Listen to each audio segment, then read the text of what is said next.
Yeah, how do you really go on from there, from that? You really, current situation of COVID-19. Let's get this underway. And today you just have yours truly for about the next 20 minutes.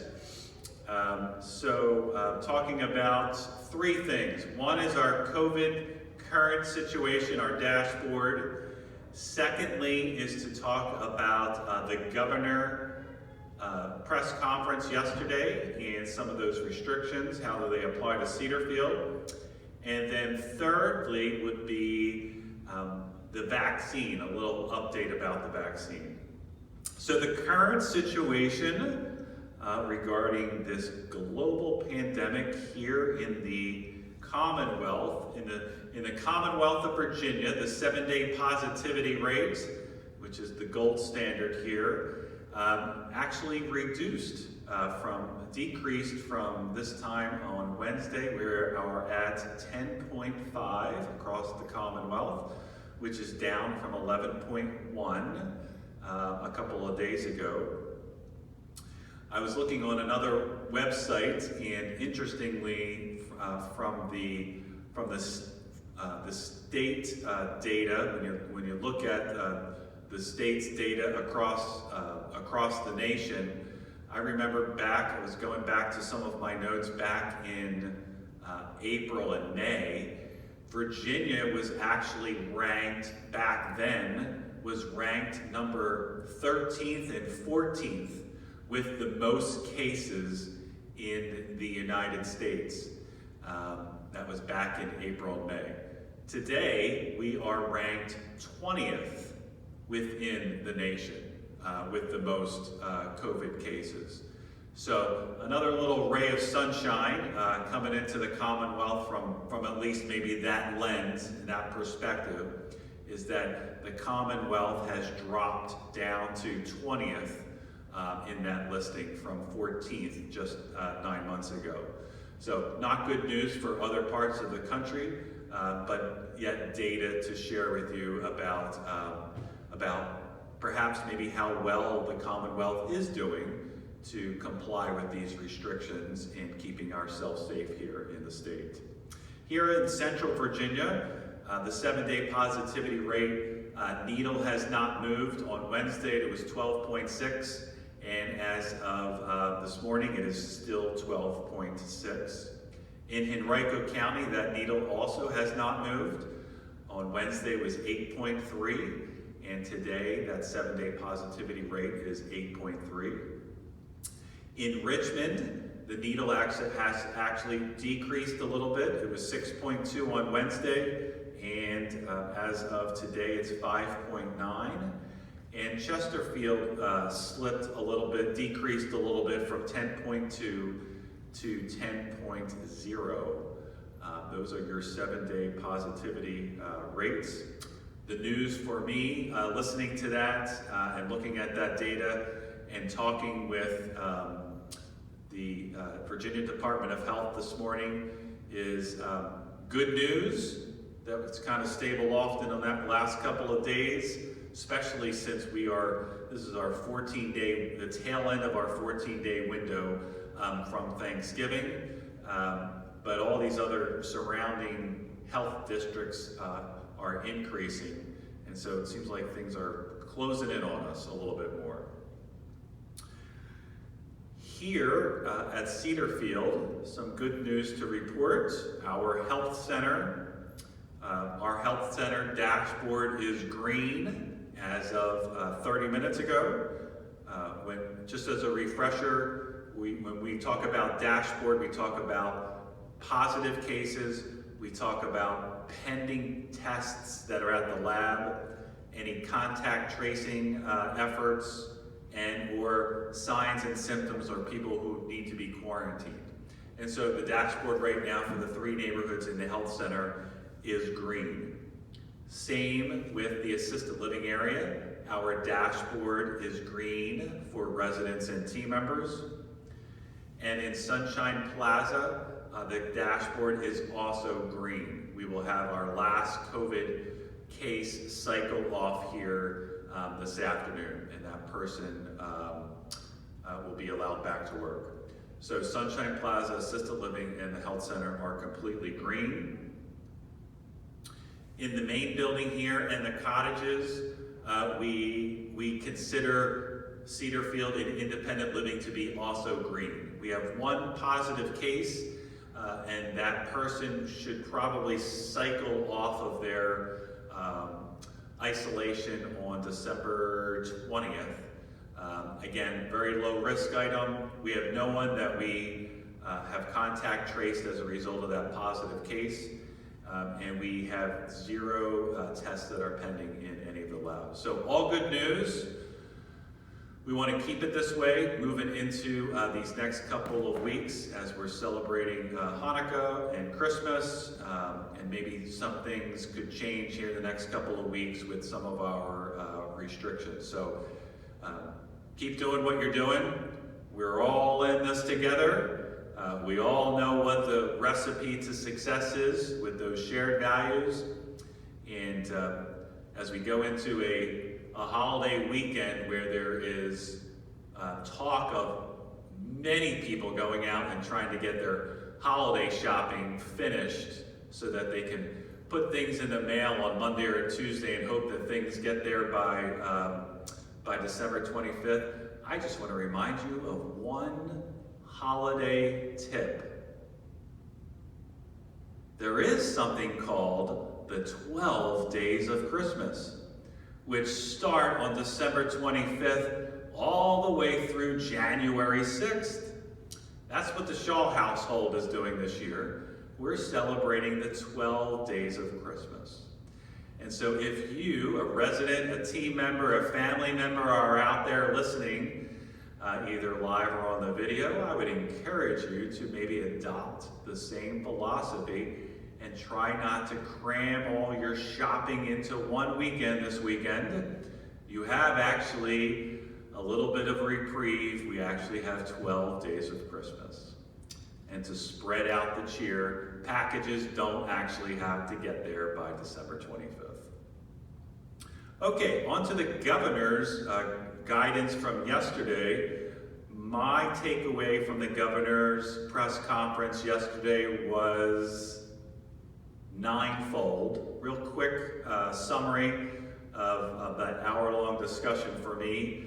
Number one was the stay-at-home work order from midnight to 5 a.m.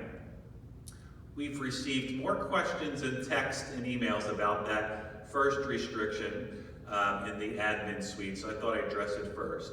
Why would the governor have a stay-at-home order while everybody is sleeping from midnight to 5 a.m.? Why would you do a stay-at-home order? Here is the answer to that. First of all, there are people who are out at that time of night, and so we want to try to restrict that movement.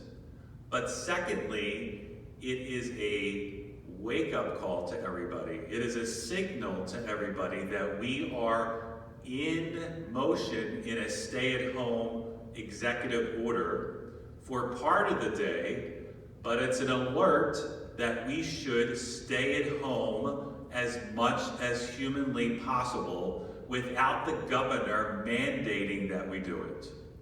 That's my takeaway. Midnight to 5 a.m. really doesn't mean anything to me. I'm cuddled up next to a small little pug these days, but it sends a signal to everybody, again, that we should just start to think about our daily routine from 5 a.m. to 9 p.m. and to try to stay at home as much as possible. That is the signal. Secondly, he talked a lot about mask wearing. Masks at all times, indoors. If you're outdoors and you can't stay 6 feet apart, wear a mask. If he said wear a mask once, I think he said it about 17 times for this next executive order. So we've been doing really well here with this. This is our #1 shared value at Cedarfield. Please take care of your masks. Please wear your masks. Please know that Those gaiters are not actually a mask. We all need to wear double cloth masks in order to comply with mask wearing. So I know we're all doing really well here at Cedarfield.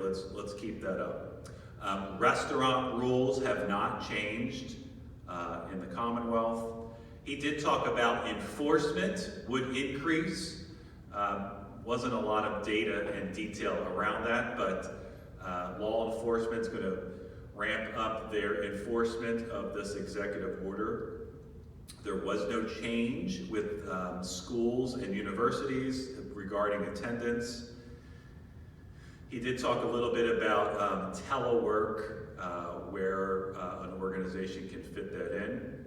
He talked about at worship, synagogues and churches should mandate mask wearing, worshiping outside, and or worshiping online. And then the last thing that really pertains to Cedarfield is that he talked about no social gatherings of more than 10 people. So that one does affect Cedarfield. A good example is this fellowship hall, and we have 27 chairs, 25 chairs lined up here. In order to comply with the governor, we would need to effectively today, or Monday I think is what he said, that we would limit a gathering in the fellowship hall to no more than 10 people. And that would apply anywhere on campus. Anytime we have a social gathering, we need to limit that to 10 people. So that was the governor's press release as of yesterday. If anybody has any questions about that detail, then please feel free to reach out to administration over the next couple of hours, and we'll answer any and all of your questions just as soon as we can.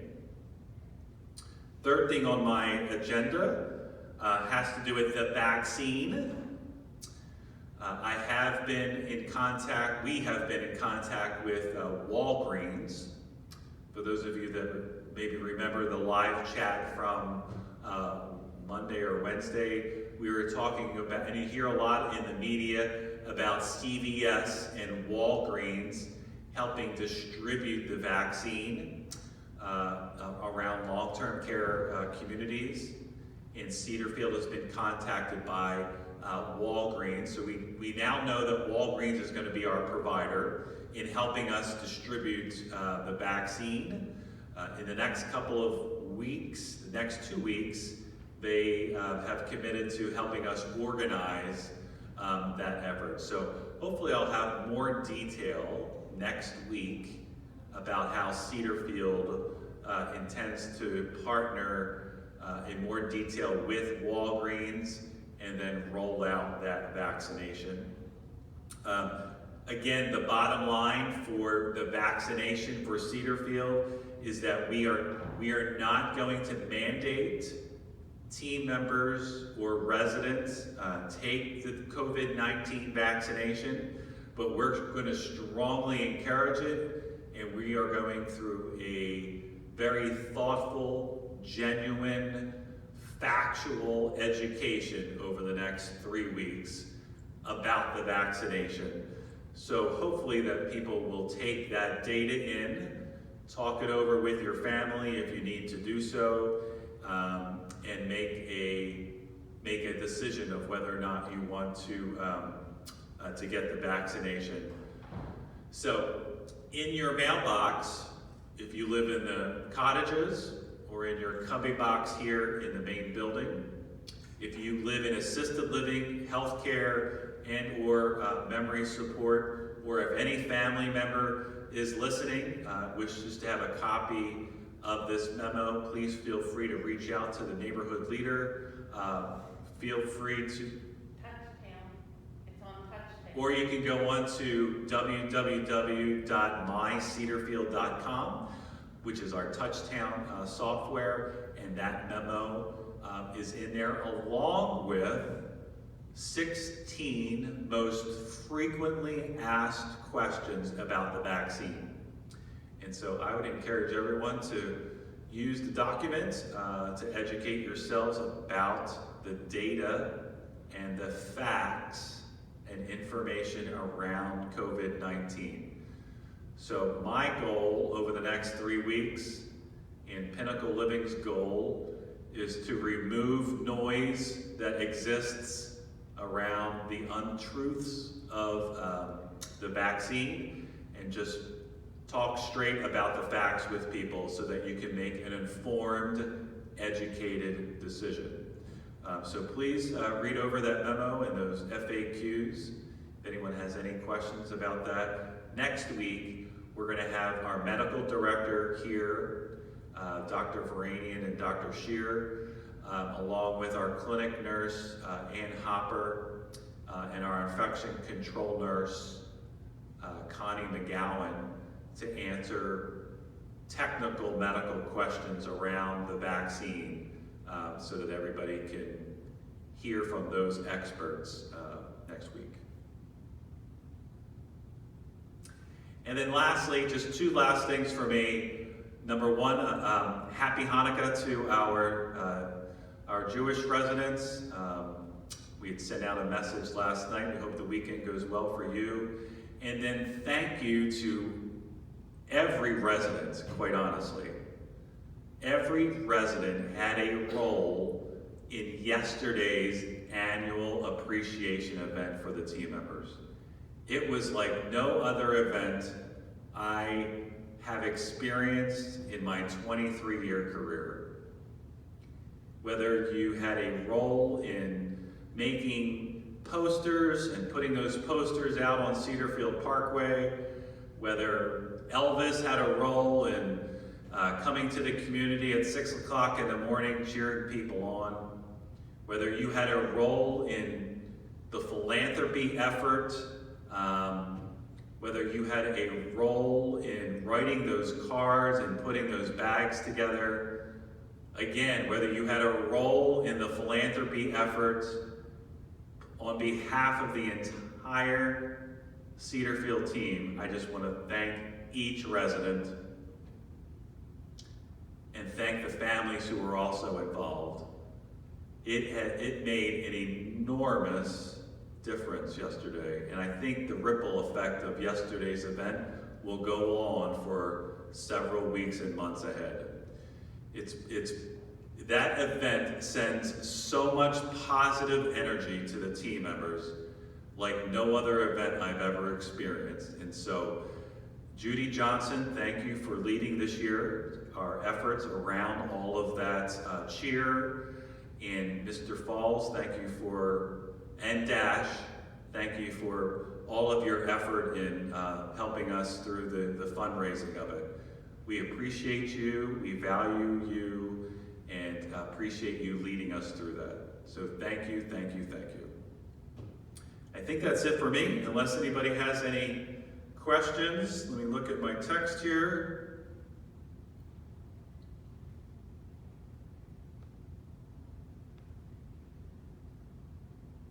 One question came in about dining. If the governor says no more than 10 people can congregate, how does that affect dining services? That does not affect dining services. The governor talked about restaurants and how the parameters around operating a restaurant have not changed. And so we partnered with the Virginia Department of Health yesterday, talked through again what our process is in the restaurants and on the license side, and they had made no further recommendations. So the governor's restrictions are not impacting our current process. All right, I see no other questions coming in. I hope you all have a great Friday evening. I hope you all have a better weekend. Looks like the weather is really gonna be in our favor this weekend. Everybody get out, get some good oxygen. Keep doing what you're doing, keeping yourself safe and keeping those around you safe. And we'll see you at the next live chat on Monday at 3 o'clock. Have a great day. Thank you.